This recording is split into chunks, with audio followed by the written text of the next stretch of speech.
Mega Man 2 is often considered not only one of the best Mega Man games of all time, but also one of the most important games in the 80s as a whole. It's a game you'll constantly be told is easily one of the greats of the NES, and considering the development behind it, it's easy to see why. Mega Man 1 sold relatively okay for the time, but not well enough to immediately greenlight a sequel. Regardless, Mega Man 2 would be greenlit on the condition that it was a side project.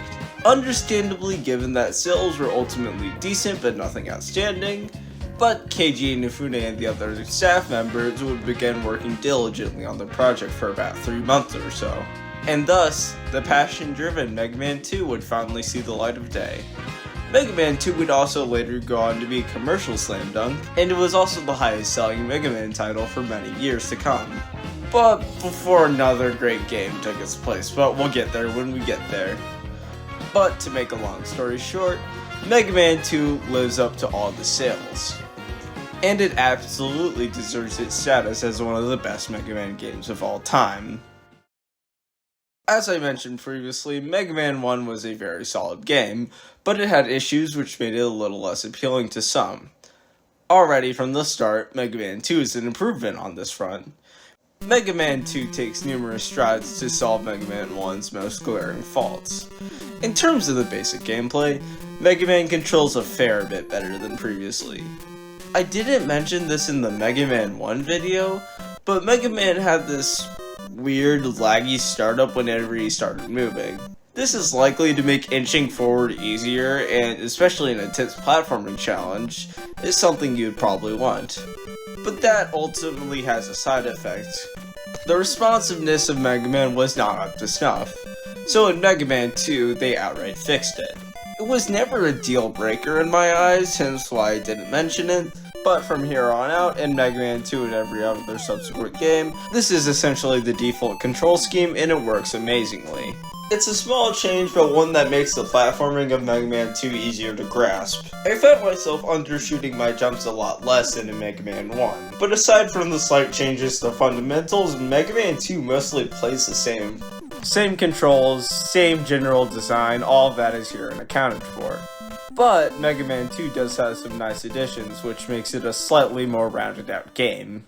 If you thought Mega Man 1 was a little difficult, fear not. Mega Man 2 seeks to solve this issue. First off, starting directly at the title screen, Mega Man 2 has 2 difficulties, normal and difficult. Although, weirdly enough, in the Japanese version, the difficult mode in America is just the default, and the normal mode is really just the easy mode. The choice is largely superfluous. The game is always great no matter what difficulty you choose. And for an added bonus challenge, in this video I chose the difficult mode and I didn't notice many differences. In the normal mode, item drop rate is increased and also damage dealt to enemies is increased greatly, about by 2 times or so units. But just as I said, the difficult mode is how the game was meant to be played.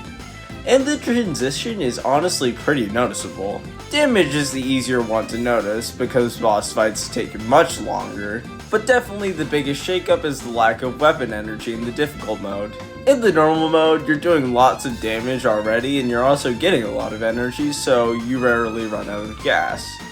But in the difficult mode, relying on 1 or 2 weapons tends to be troublesome. And also, in fact, the Mega Buster ended up being my best friend at some points. Bosses just simply don't take as much damage from your weapons. To some, that might be a bad thing, and in that case, I would honestly just recommend sticking to normal mode. But in the difficult mode, I found it to be pretty well balanced. Not only did I have to use more of my weapons since damage was reduced across the board, I really had to dig deep and experiment with what I was throwing out. But if you don't want to bother with that, just stick to the normal mode. It's a totally valid experience and only marginally easier than the difficult mode. Hell, with passwords, another addition to Mega Man 2, you can essentially swap difficulties whenever you want, so feel free to experiment. If you're still feeling that difficulty though, fear not. New to Mega Man 2 is the E-Tanks, which restore Mega Man's HP to full. Like the difficulties, these are also introduced to make the game far easier, but these are also available on any difficulty. Although I don't think Mega Man 2 is super difficult, I think the E-Tanks are a pretty nice addition to the formula. Many times in Mega Man 1, if you were low on HP, you couldn't really do much about it. Mega Man 2 fixes this issue, as it gives you some slight leniency for damage taken, but there's also some slight risk versus reward, as E-Tanks are one-time use items. If you die after using an E-Tank, you're back to square one. This can end up doing you in, or even letting you net solid comebacks with more practice under your belt. But arguably, the best part of Mega Man 2 isn't even a gameplay addition. No, it's really the renovated level design which sold me on Mega Man 2. Once again, going back to Mega Man 1, level design was far from bad. It was largely straightforward and pretty fun to play. But this is the one aspect where Mega Man 2 just shits on Mega Man 1 in pretty much every respect. Mega Man 2 just constantly bombarded you with new challenges. Conveyor belts, ice physics, instant death lasers. Mega Man 2 really has a lot of good ideas going around. And of course, Mega Man 2 only sports improvements over Mega Man 1 in almost every respect. The level design has so much more replay value than in Mega Man 1. Each stage typically has some sort of alternate route, or some advantage to it thanks to the improved routing system, or from just inherent skill in the player. For example, in Quickman stage, I thought the instant kill lasers could be a bit too tight at times, but on repeat playthroughs, it's super satisfying to just blast through it with perfect precision. Hell, if you get the flash chopper, you can outright skip it all. And this time, honestly, I actually found it pretty hard to find a definitive worst stage, because even my lesser favorite stages always have at least one or two redeeming qualities to them. And in some cases, those are easily fixed or just nitpicks. In Heatman stage, there's this large disappearing block section which I'm pretty sure nobody likes. But it doesn't matter, since if you get item 2, you can skip past it with no problem. Or in Crashman stage, I thought these platform segments were kind of boring to be honest, but get item number 1 and you can easily skip it. Oh, and speaking of which, unlike Mega Man 1, any additional items you can get are automatically dropped upon defeating a boss, and there's even more of them to boot. These allow you to access some pretty nice goodies once again, but they inarguably add to one of Mega Man's best elements. As these are multi-purpose items, it can make some stages much easier, making each run far more unique in the grand scheme of things. This one change completely reworks the whole routing system of Mega Man. Once again, the weakness chains are prevalent here, but now you have to consider what items you're bringing into the stage. But either way, unambiguously, the best choice is Metal Man.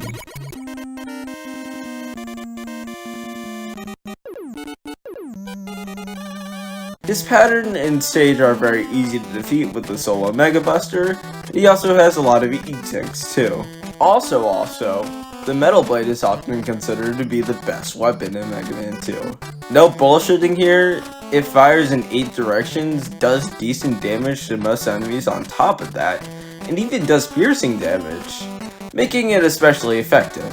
Even further adding on to its power is its placement in the weakness chain. From here, the Metal Blade are the two weaknesses to Bubble Man and Flash Man, and Bubble Man will lead to Heat Man. There's also that pesky disappearing block section though. So if we go to Flash Man, we have to fight Quick Man afterwards.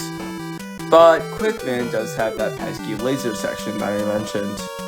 So in the end, you're really trading one difficult platforming section for another here. In the end, I always go with Quickman because I can do the laser section no problem now. But I also don't like how you can't cancel the flash stopper while it's active, which by extension means you can't use it for the boss at all. You could also consider it some nice risk versus reward. Do you want an easier stage or the easier boss? However, if you go to Quickman stage, you're left with a little dilemma. Quick Boomerang is the weakness of Metal Man, who we already took out. So technically, if we're following the weakness chain, Bubble Man is next. But then again, Heat Man exists and we don't have item number 2 yet. So what I typically do is take a detour to Woodman, and while we don't have his direct weakness, he's not too troublesome to take down with the Metal Blade. In fact, he takes a little bit more damage from it than most other weapons. So then after that, we go to Airman, who is weak to the Leaf Shield, and that gives us the item we need to skip the invisible block segment. From here, we can go to pretty much any stage we want. Bubbleman is weak to the Metal Blade, which leads into Heatman, who is pretty easy either way, and Crashman is weak to the Air Shooter. Either way, we say fuck you to invisible blocks, and we trivialize the rest of the game. If you haven't noticed yet, Mega Man is probably the most free-flowing of the NES saga when it comes to routing, which I found a pretty nice change of pace. Not only is there more ways to toy around with the weapons, items come into the factor in the routing process, which leads to a small trade-off in platforming and boss difficulty. Hell, now weapons interact more with the environment, and the weapons are some of the most consistently great in the series. Of course, the infamous Metal Blade exists, but I found the other weapons to be pretty solid in their own right. One of my surprise favorites actually ended up being the Quick Boomerang, which is short range but very spammable, leading to a very solid tool to rack up damage with. Then there's the Air Shooter, which sends at an upwards angle and it even one-shots these stupid pesky armor enemies. Although I did wish some of the weapons were a bit less situational at the same time. Time Stopper especially, which has a one-time activation and it can't be interrupted for whatever reason.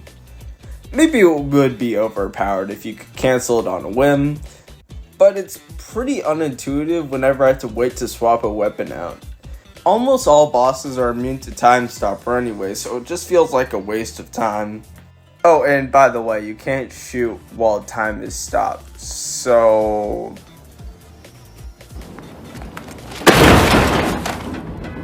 I also have some mixed opinions on the Leaf Shield too. You can't really do much while the Leaf Shield is out. Once the Leaf Shield is out, you can't really move or anything. Doing so will cancel the Leaf Shield, which is pretty annoying. The only option is to remain still or jump, which can be a pretty big pace killer. On the whole though, I do like Mega Man 2's weapons, but I do wish some of them were used a little more. The Crash Bomber is awesome, but I really wish it didn't consume that much ammo. The Atomic Fire is good, but it just takes way too long to fully charge. And the Bubble Lead is just kind of there. But the sole fact that Mega Man 2 not only has 2 more weapons than 1, but there are also more good weapons than bad, is an undeniable improvement across the board. In fact, Mega Man 2 is an undeniable improvement over Mega Man 1 as a whole.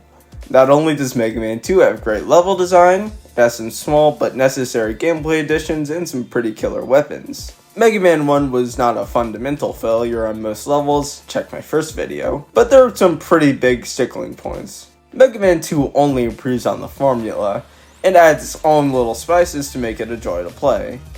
But then that leads to the question of the title. Why is Mega Man 2 the almost perfect sequel? Well, there is one pretty low point of Mega Man 2, and that one point is sadly the endgame, and the only area in which Mega Man 2 falters and fails to innovate. But first off, a compliment. In Mega Man 1 there was that really dumb room where you had to get the magnet beam, but in Mega Man 2 you'll have all your weapons by default, so this situation can never occur. And in fact, Mega Man 2 uses these weapons constantly, unlike the shoehorning we saw in Mega Man 1. So, already the Wily stages are an undeniable improvement. As for the level design though, it's kind of mixed. The first stage is pretty good, I'd say, and even better, it sports one of the best songs in the series.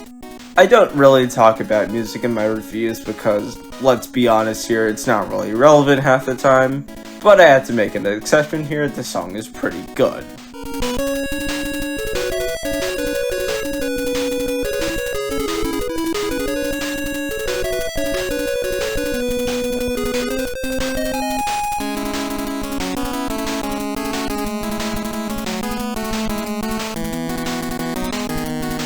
But anyways, after a pretty short stage, in a dark room, Mega Man comes across this Mecha Dragon, which can be a pretty tense fight as one shot sends you into a pit. But, if you spam the Quick Boomerang, it's over within seconds.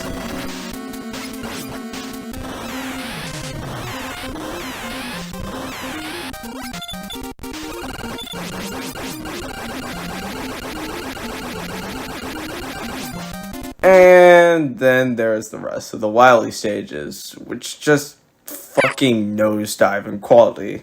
Well, at least the stages themselves. They're just way too repetitive for my tastes. No real challenging platforming, no real gimmicks or any rhyme and reason to the stage design, and all around it's just not as fun as the main stages. And then there's the bosses, which are essentially the best part of the Wily stages. And thankfully, for the most part at least, the bosses are pretty decent. I really like the Gutsman tank and this transforming room boss or whatever it's called. But that's the thing, for the most part, because seriously I shouldn't even need to say, easily one of the worst bosses in the classic series. Look Alive, it's the Boob Beam Trap. Is that how you say it? Whatever. Anyways, the gist of this room is that you have to use the Crash Bomber to destroy these turrets. The issue is that one Crash Bomber missed and you have to reset the room. And also the boss kind of hits like a truck too. And also, because weapons don't restock after you die, you're essentially forced to game over as you probably wasted a few shots. Does this sound fun? Yeah, no. And then there's the boss rush. Once again for Mega Man 1. Although thankfully this time you can choose which bosses to fight. So if you're starved for ammo, you could technically just pick and choose your boss's weaknesses. Neat. And then there's Wily himself, who's honestly a bit of a pushover now. The first phase is free if you know how to jump, and the second phase is only slightly harder, but still nothing to even worry about. So Wily dies once more, or should he? Oh, but it turns out after beating this thing, this isn't even Wily's last resort. Because Mega Man, now in this subterranean area, finds Wily once more and he turns into an alien. Alright. Then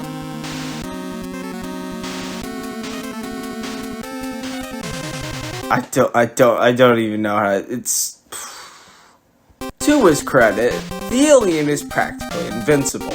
The Mega Buster, Crash Bombs, the Metal Plates don't do a damn thing here. Well, except for one thing, the Bubble Lead? The Bubble Lead is the sole weakness of this alien. Alright. And it has no iframe, so if you're good at mashing, you'll take this thing down within 2 seconds. So after spamming this alien with Bubble,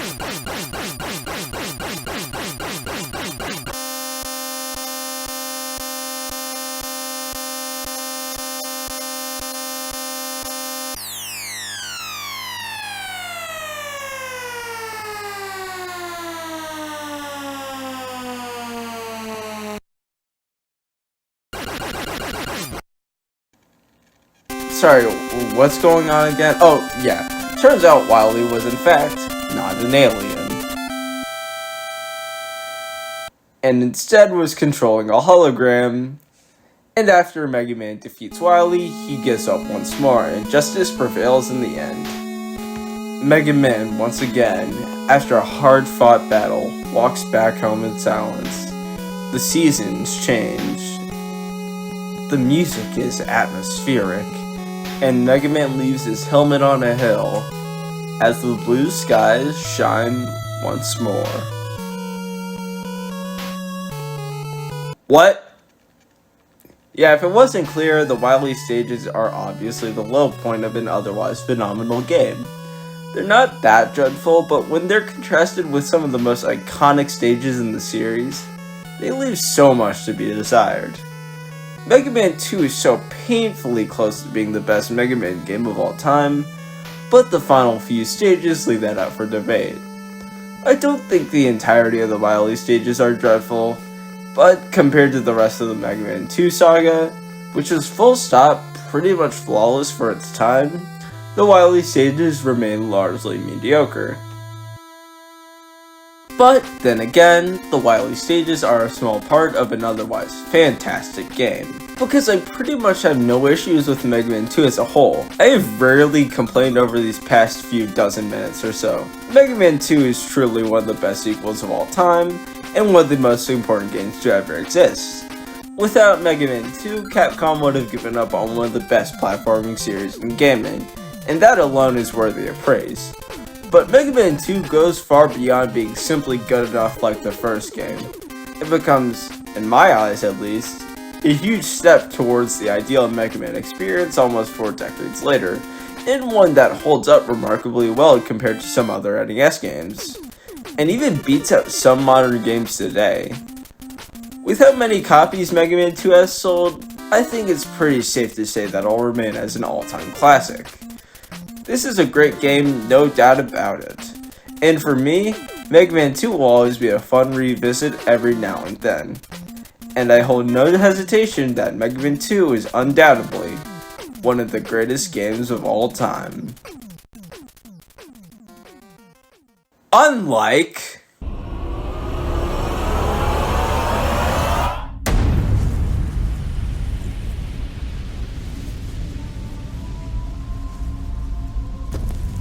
this one is complicated for me, but that's a story for another time.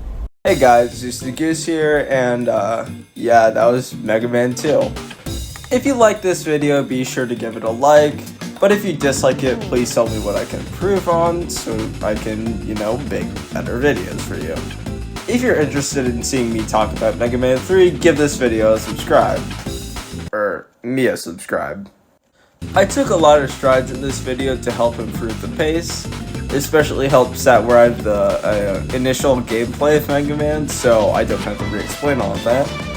So I hope this video came off as better presented.